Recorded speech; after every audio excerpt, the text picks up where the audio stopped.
యేసు ప్రభు దేవునికి మహిమ కలుగును గాక. ఆమేన్. మరి ఈ సమయంలో మీ అందరికీ కూడా నా హృదయపూర్వకమైన వందనాలు తెలియజేస్తూ ఉంటున్నాను.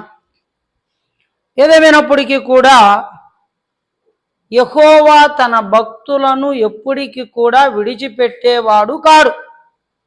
ఏమంట? యెహోవా తన భక్తులను విడిచిపెట్టేవాడు కాడు. చాలామంది అనుకుంటా ఉంటారు, ఏమంటారంటే దేవుడు మమ్మల్ని మర్చిపోయినాడేమో అనుకుంటారు. ఏమండి, దేవుడు అన్యాయస్తుడు? ఏమైనా మనకి ఏమైనా కీడు సంభవించిందనో, మనకు సమస్య వచ్చిందనో, మనకు ఇబ్బందులు వచ్చినాయనో, మనకు అప్పులు అయినాయేమో అని దేవుడు వదిలిపెట్టినాడని అనుకుంటామా? ఎంత దుర్మార్గంగా మాట్లాడుతున్నామండి మనం, ఎంత అన్యాయంగా మాట్లాడుతున్నామండి మనం. ఇంతకు దేవుడు ఎవరినైనా వదిలిపెడతాడండి? ఈరోజు తల్లిదండ్రులు చెడ్డవారైనా పిల్లలను వదిలిపెట్టరండి. వాస్తవం ఇది. పిల్లలు చెడ్డవాళ్ళైనా తల్లిదండ్రులు వదిలిపెట్టే వాళ్ళు కాదు. ఇంకొక మాట, తల్లిదండ్రులు చెడ్డవాళ్ళైనా పిల్లలకు మంచి ఆశీర్వాదాలు కావాలని కోరుకుంటారు. ఇది వాస్తవం, సమాజంలో జరుగుతున్న సత్యం ఇది. మరి తల్లిదండ్రులు చెడ్డవాళ్ళై ఉన్నప్పుడు మంచి ఆశీర్వాదాలు కావాలని పిల్లలకు కావాలని కోరుకుంటా ఉంటారే, మరి దేవుడు అలాంటి వాడు ఏం కాదండి. దేవుడు ఎవ్వరికి అన్యాయము చేసేవాడు కాదు. దేవుడు ఎవ్వరికి అన్యాయం చేయడు, న్యాయమే చేయగలడు. ఆమేన్. ఏమంట? దేవుడు ఏం చేస్తాడంట? న్యాయమే చేస్తాడు. పరిశుద్ధ బైబిల్ గ్రంథంలో 94వ కీర్తన చూడండి, 14వ వచనం. యెహోవా తన ప్రజలను ఎడబాయువాడు కాడు, తన స్వాస్థ్యమును విడనాడు వాడు కాడు. ఆమేన్. చూడండి, యెహోవా తన భక్తులను ఎడబాయువాడు కాడు. బైబిల్లో కీర్తనాకారుడు అంటాడు, నీ ప్రక్క 1000 మంది పడినను, నీ కుడి ప్రక్క 10,000 మంది పడినను అపాయం ఎద్దకు రాదు. యెహోవా భక్తులను ఎన్నడూ ఎడబాయువాడు కాడు అంట. తల్లిదండ్రులు జన్మనిచ్చిన తల్లిదండ్రులే విడిచినను దేవుడు ఎప్పటి కుడిక విడిచిపెట్టేవాడు కాడు. ఏమంట? తల్లిదండ్రులు ఒకవేళ చెయ్యి వదిలిపెట్టినా దేవుడు మాత్రం ఎవ్వరిని, తన భక్తులను ఎప్పటికీ కూడా ఆయన కాపాడేవాడుగా ఉన్నాడు. ఆమేన్. ఏమంట? తన భక్తులను ఎప్పటికీ దేవుడు ఏం చేస్తాడంట? యెహోవా భక్తులను అంటే ప్రభు బిడ్డలను ఎప్పటికీ కూడా యేసయ్య కాపాడేవాడుగా ఉన్నాడు. మరి కన్నుకు కంటిపాప ఎలాగ కన్ను గుడ్డుకు కాపాడుతుందో అలాగే దేవుడు కూడా నిన్ను నన్ను కాపాడేవాడుగా ఉన్నాడు. చాలామంది అనుకుంటున్నారు దేవుడు మమ్మల్ని కాపాడలేదేమో, దేవుడు మమ్మల్ని పట్టించుకోలేదేమో, దేవుడు మమ్మల్ని వదిలిపెట్టినాడేమో. ఎవరిని దేవుడు వదిలిపెట్టాడండి? దేవుడు అన్యాయస్తుడైన వాడు కాదు, అన్యాయస్తులం మనమే. దేవుడు మాత్రం అన్యాయస్తుడు, దుర్మార్గుడు కాడు. చూడండి, మరి 34వ కీర్తన 37వ కీర్తన చూడండి, 37వ కీర్తన 28వ వచనం. ఏలయనగా యెహోవా న్యాయమును ప్రేమించువాడు, ఆయన తన భక్తులను విడవడు, వారు ఎన్నటికీ కాపాడుదురు గాక. ఆమేన్. యెహోవా తన భక్తులను కాపాడును. ఏమంట? యెహోవా తన భక్తులను విడవడు, ఆయన నిరంతరము కాపాడుతాడంట, ఎప్పటికీ కాపాడుతాడంట, ఎల్లవేళలా కాపాడుతాడంట. దేవుడు కాపాడే దేవుడు అండి. నిన్ను విడిచిపెట్టేవాడు కాదు. ఏదో నీకు సమస్య వచ్చిందనో, ఏదో నీకు ఒక ఇబ్బంది వచ్చిందనో, ఏదో నీ ఇంట్లో ఏదో కోల్పోయినావేమోనో నువ్వు అనుకుంటున్నావు, కానీ దేవుడు అలాంటి వాడు కాదండి. దేవుడు ఒకరిని ఒక కంట చూసి మరొకరిని మరొక కంట చూసేవాడు కాదు. డబ్బు ఉంది వాళ్ళకి దేవుడు చూస్తున్నాడు, మాకు డబ్బు లేదు దేవుడు చూస్తున్నాడు చూడలేదు నువ్వు అనుకుంటున్నావు. జాగ్రత్త, అట్లా అనుకోవద్దండి. డబ్బు ఉన్నవాడిని దేవుడు ఒకటే రీతిగా చూస్తాడు, డబ్బు లేని వాడిని ఒకటే రీతిగా చూస్తాడు. ఇంకొక చెప్పాలంటే భక్తి పరులను ఎక్కువ చూస్తాడు. ఆమేన్.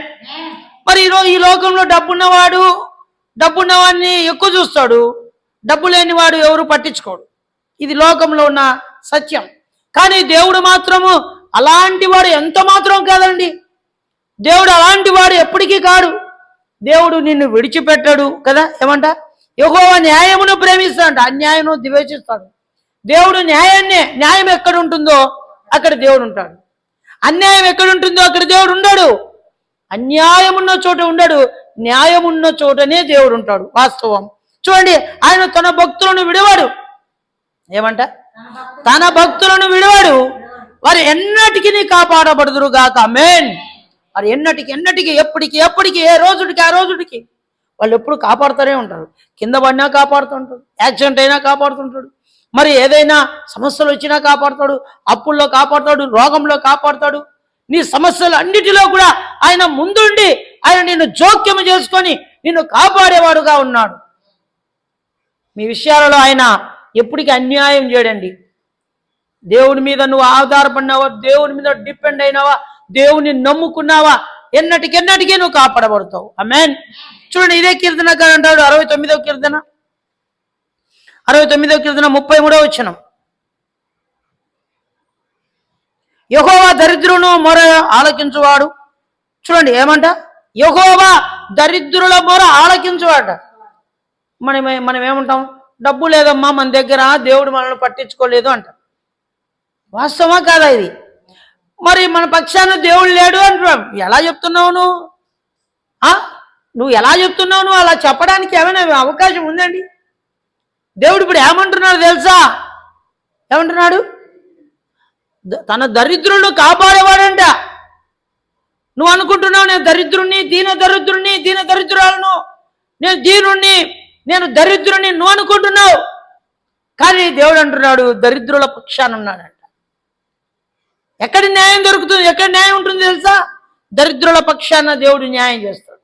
బైబిల్లో ఒక విధవరాలు, ఆమె గోడు ఎవరు పట్టించుకోలేదు. ఆమె రాజు దగ్గర పోయింది. రాజు మొండోడు. రాజు ఎలాంటి వాడు? మొండోడు. ఎవరి మాట పట్టించుకోడు. తన మాటే తను నెరవేరాల, ఎవరు చెప్పినా వినేవాడు కాదు. రాజు పోతున్నాడు, అయ్యా నాకు న్యాయం చేయన్నాడు, ఆమెను పంపిండి అన్నాడు. మళ్ళా ఇంకో రోజు పోయినాడు, అయ్యా నాకు న్యాయం చేయన్నాడు, ఆమెను పంపిండి అన్నాడు. మళ్ళా అయ్యా నాకు న్యాయం చేయన్నాడు, ఆయన పంపి. ఇట్లా పదే న్యాయాన్ని అడుగును, నాకు న్యాయం చేయి అని అడుగుతూ ఉంటే ఆ విధవరాలు, ప్రేమైన దేవుని బిడ్డలారా, రాజు హృదయమే కరిగిందంట. ఆమేన్. రాజు హృదయమే కరిగిందంట. అప్పుడు వెంటనే ఆమె వచ్చన్నగానే చూసి రాజు దగ్గర ఉన్న వాళ్ళని పిలిచి ఆమెకు ఏదో చేసి పంపించండి. అన్యాయమైన రాజే న్యాయం చేస్తే న్యాయమైన దేవుడు నీకు న్యాయం చేయడండి. నీ రోగాన్ని తొలగించడా, నీ సమస్యలు తొలగించడా, నీ ఇబ్బందులు తొలగించడా, నీ అవమానాన్ని తొలగించడా, నీ కుటుంబాన్ని ప్రేమించడా, నీ పిల్లలను కాపాడా? యేసయ్య ఎవ్వరి గుడికి అన్యాయం చేసేవాడు కాదండి. యేసయ్య అందరికీ న్యాయం చేసేవాడు. ఆమేన్. ఎలాంటి వాడంట? అందరికీ న్యాయం చేస్తాడు. చూద్దాం బైబిల్ గ్రంథంలో లేఖనాలు చూసుకుందాం ముందు తొందరగా. హెబ్రీయులకు రాసిన పత్రిక 6వ అధ్యాయం 10వ వచనం. 6వ అధ్యాయం 10వ వచనం. మీరు చేసిన కార్యములు మీరు పరిశుద్ధులకు ఉపచారం చేసి ఇంకనూ ఉపచారం చేయుచుండడం చేత తన నామమును బట్టి చూపిన ప్రేమను మరుచుటకు దేవుడు అన్యాయస్తుడైన వాడు కాడు. ఆమేన్. మీరు చేసిన కార్యములు పరిశుద్ధులకు ఉపచారం చేస్తే, అపచారం కాదు, ఉపచారం చేయాలి కానీ అపచారం చేయొద్దండి. అపచారం అంటే ఏంది? కీడు కదా. కీడు ఎవరికి చేయొద్దండి. నువ్వు మేలు చేయి, నీకు మేలు చేసేది చేత కాకపోతే నువ్వు మౌనంగా ఉండు, అంతే. నువ్వు మేలు చేయకపోతే నువ్వు మౌనంగా ఉండు. కీడు మాత్రం ఎవరికి తలపెట్టొద్దు. ఇక్కడ దేవుడు ఏమంటున్నాడు చదివినారా మీరు?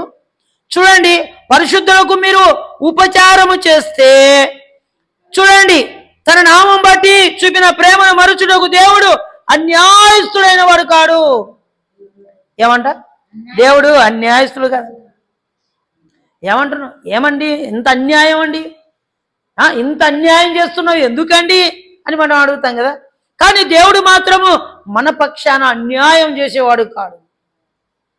ఏదో జరిగిందనో, జరగరాంది జరిగిందనో, ఇది దేవుడే చేసినాడని ఆ నెపం దేవుని మీదకి ఎందుకు వేయాలండి మనము?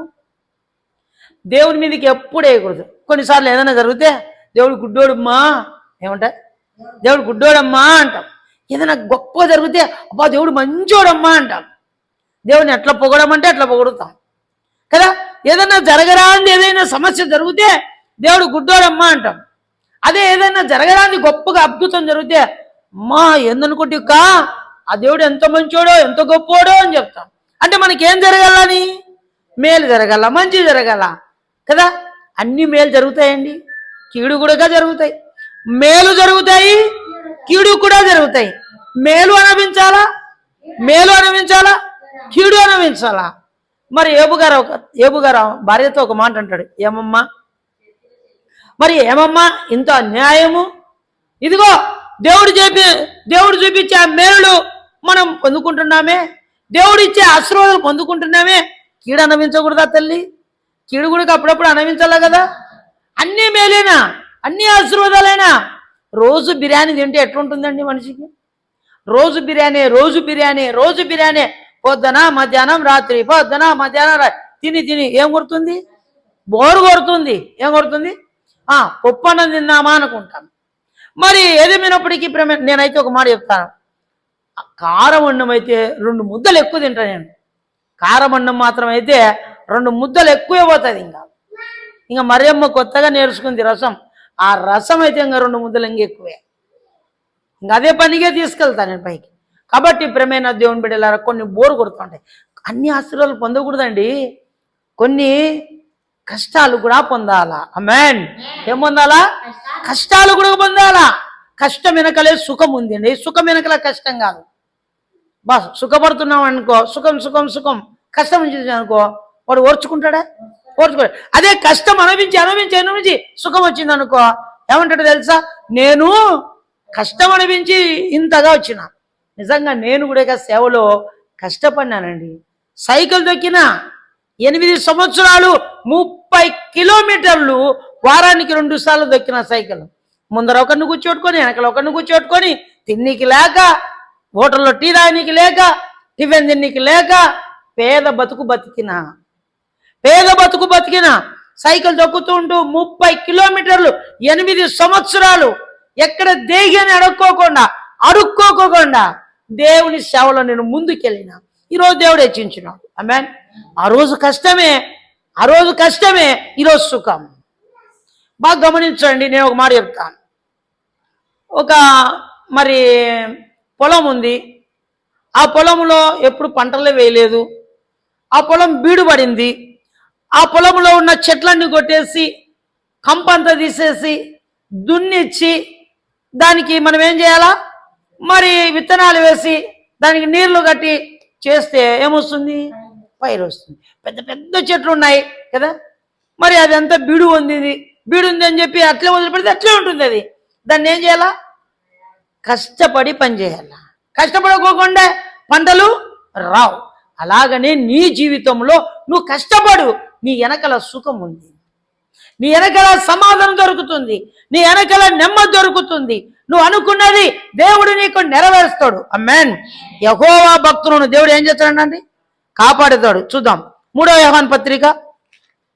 నేను ఎందుకంటే బైబిల్ వాక్యాలు చెప్పుకోండి, ఎక్కువ అదే చెప్పాలనిపిస్తుంది. కానీ బైబిల్ వాక్యాలు ఒక్కోసారి అనుకుంటా వింటే బాగుంటుంది కదా. వీళ్ళు కూడా నోటి మాటలే, దేవుడిచ్చిన అనుభవాన్ని బట్టి నోటి మాటలే గంట కూడా మాట్లాడగలను, దేవుడిచ్చిన వాక్చాతుర్యాన్ని బట్టి. కానీ బైబిల్ మాటలు మాట్లాడితే కొంచెం వరకు బైబిల్ చూపిస్తే లేఖనాలు బాగుంటుంది అన్నట్లుగా నేను మీ ముందుకు తీసుకొస్తున్నా. 3వ యోహాను పత్రిక మరి 11వ వచనం చూడండి. ప్రియుడా, చెడ్డ కార్యములు కాక మంచి కార్యమును అనుసరించి నడుచుకొనుము. మేలు చేయువాడు దేవుని సంబంధి, కీడు చేయవాడు దేవుని చూచిన వాడు కాడు. ప్రియుడా, చెడ్డ కార్యం ఎందుకు చేస్తున్నావు నైనా? ఏం కార్యాలు అంట? మంచి కార్యాలు చేయి. అందరూ చెడ్డ కార్యాలు చేసి కూర్చొని చూస్తుంటారు ఏం జరుగుతుందా అని. ప్రియుడా, మంచి కార్యాలు చేయి, చెడ్డ కార్యాలు చేయొద్దు. చెడు కార్యాలు ఎప్పుడు చేయొద్దు, చెడుగా నువ్వు నడుచుకోవద్దు. అయితే ఒక మాట అంటున్నాడు చూడండి. మరి ఏదేమైనప్పటికీ మరి మంచి కార్యములు చేయువాడు దేవుని సంబంధి, మరి చెడు కార్యములు చేసువాడు దేవుని సంబంధి కాడు. మంచి కార్యాలు చేస్తా ఉండాలి అందరికీ, ఎప్పటికీ చెడ్డ కార్యాలు చేయకూడదు. చెడ్డ కార్యాలు చేసేవాడు దేవుని సంబంధి కాదంట, దేవుని బిడ్డలు కారంట. మంచి కార్యాలు చేయాలి ఏదైనా కానీ. అందుకే నేనైతే ఎప్పుడు మరి ఎక్కువ నేను మంచి కార్యాలు చేయడానికి పూనుకుంటా, చెడు కార్యాలు చేయడానికి పూనుకుంటా. ఒకవేళ చెడు కార్యాలు తలంచి చేసినామనుకో మరి మన కీడే, మనకు సమస్యే, మనకి ఇబ్బందే, మనకు అవమానమే కదా. మరి ఎప్పటికీ కూడా మేలు చేసే వారంగా ఉండాలి. ఆమేన్. ఏం చేయాలంట? మేలు చేసే వారంగా ఉండాలి. మరి అంతేకాదు, బైబిల్ గ్రంథంలో యోబు గ్రంథం 25వ అధ్యాయం, యోబు గ్రంథం 25వ అధ్యాయం 5వ వచనం, 25:5. ఆయన దృష్టికి చంద్రుడు కాంతి గలవాడు కాడు, నక్షత్రములు పవిత్రమైనవి కాదు. ఆమేన్. ఆయన దృష్టికి మనం మంచోళ్ళుగా ఉండాల. ఆయన దృష్టికి చంద్రుడు కాంతినిచ్చేవాడు కాడు. మనకేమో చంద్రుడు కాంతి ఇస్తున్నాడు అనుకుంటున్నాం. ఏమంట? వా ఏం తేజస్సున్నారు రబ్బా ఈరోజు చంద్రుడు అని చంద్రుడి దిక్కు చూసి ఎవరిని చూసాము? బలపడినా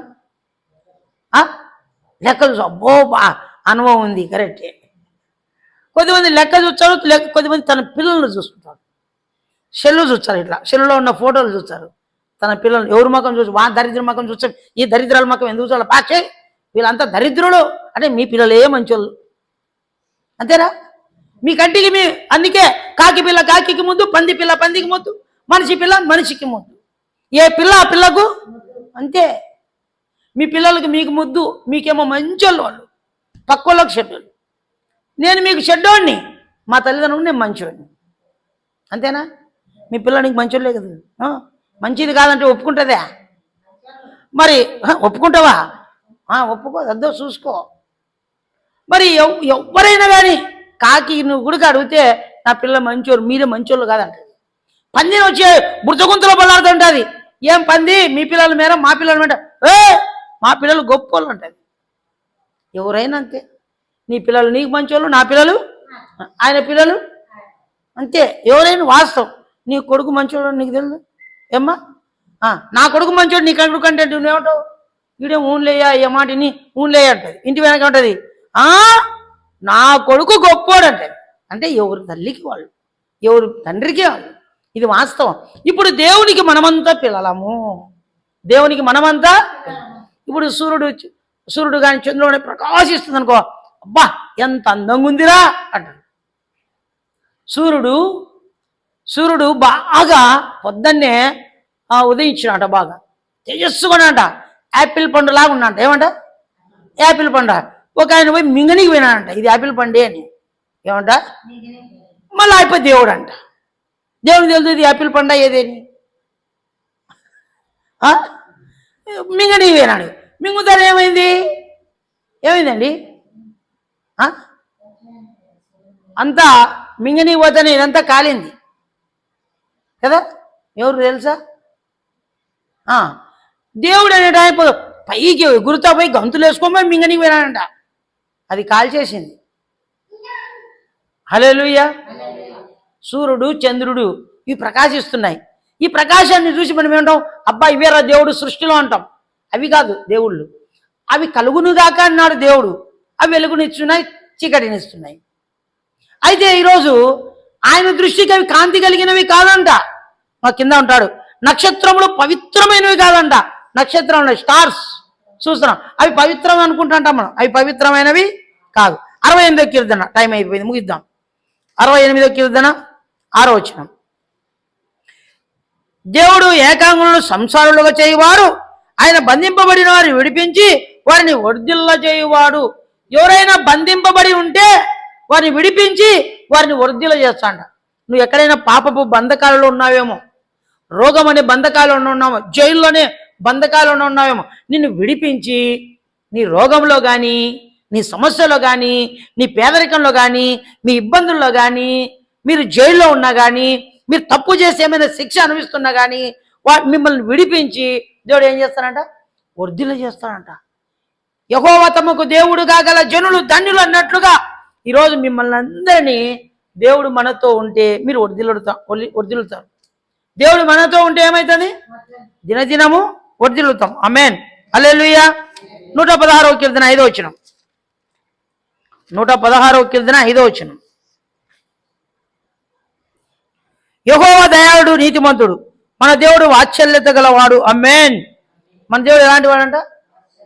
యెహోవా దయాళుడు నీతిమంతుడు. ఆయన నీతిమంతుడు, దేవుడు వాత్సల్యత కలిగిన వాడు అని కూడా బైబిల్ గ్రంథం చెప్తుంది.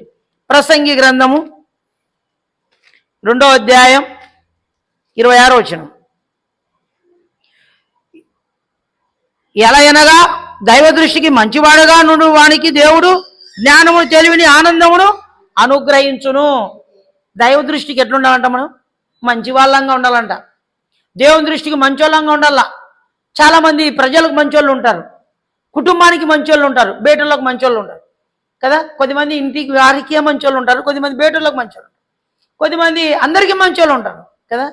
మరి ఈరోజు మనం అందరికీ మంచి వాళ్ళం ఉండాల. దైవ దృష్టికి మంచి వారంగా ఉంటే దేవుడు ఏమిస్తాడు? జ్ఞానమును, తెలివిని, ఆనందమును కదా. అయితే దైవ దృష్టికి ఇష్టడుగా మనం ఉండాల. మనము ఇష్టంగా లేకపోతే, పాపాత్ములుగా ఉంటే, మరి దైవ దృష్టికి చెడ్డవారంగా ఉంటే ఇంకా మనము అందరము కూడా వ్యర్థమే. కాబట్టి దైవ దృష్టికి మంచి వారం ఉంటే దేవుడు జ్ఞానాన్ని, తెలివితేటలను, బుద్ధి, వివేకాన్ని దేవుడు మనకు అనుగ్రహిస్తాడు. ఆమేన్. హల్లెలూయా. మరి చూడండి, మరి యెహోషువ గ్రంథం లాస్ట్ యెహోషువ గ్రంథం 1వ అధ్యాయం 6వ వచనం. 1వ అధ్యాయం 6వ వచనం. నిన్ను విడవడు, నిన్ను ఎడబాయుడు, నిబ్బరం కలిగి ధైర్యంగా ఉండము. వారికి నేను వారి పితరులతో ప్రమాణం చేసిన దేశమును నిశ్చయముగా నీవు ఈ ప్రజలను స్వాధీనం చేసుకున్నావు. ఆమేన్. నిన్ను విడవను, నిన్ను ఎడబాయను. నిబ్బరం కలిగి ధైర్యంగా ఉండు. నిన్ను విడవను, నిన్ను ఎడబాయను. ధైర్యంగా ఉండు, నిబ్బరం కలిగి ఉండు. ఎట్లున్నాంట? నిన్ను ఎక్కడి పోయినా నిన్ను వదిలిపెట్టాను. నువ్వు ధైర్యంగా ఉండు. నువ్వు వదిలిపెట్టినా దేవుడు మాత్రం నిన్ను వదిలిపెట్టాడు. దేవుడు నిన్ను పట్టుకున్నాడు. దేవుడి పట్ల గొప్ప కార్యం చేయాలని దేవుని యొక్క ప్రణాళిక నీ మీద ఒక గొప్ప ప్రణాళిక ఉంది. అలాంటి ప్రణాళిక కలిగి ఉందామా? దేవుడు ఈరోజు యెహోవా తన భక్తులను వదిలిపెట్టేవాడు కాదు. ఈరోజు మీరందరూ యెహోవా భక్తులు అయితే దేవుడు మిమ్మల్ని కాపాడుతాడు, మీ కుటుంబాన్ని కాపాడుతాడు, మీ సమస్య నుండి విడుదల ఇస్తాడు, మీకు సమాధానం, నెమ్మది దేవుడు ఇస్తాడు. దేవుడి మాటలు ఆచరించను గాక. ఆమేన్. ప్రార్థన చేద్దాం. పరలోకమందున్న మా తండ్రి, నీకు వందనాలు. వాక్యం విన్న ప్రతి బిడ్డను దీవించండి. యూట్యూబ్ ఛానల్ వాక్యం వింటున్న ప్రతి వారిని దీవించండి. వారి అక్కర కొలిది తీర్చండి. యేసుక్రీస్తు నామములో అడిగి వేడుకుంటున్నాము తండ్రి. ఆమేన్. తండ్రి యొక్క కుమారునికి పరిశుద్ధాత్మకు చేరువచ్చినందరికీ యూట్యూబ్ ఛానల్ వాక్యం వింటున్న ప్రతి వారికి నీకు ఆదరణ కర్త బిడ్డల ప్రసాదాకులంతో గాక.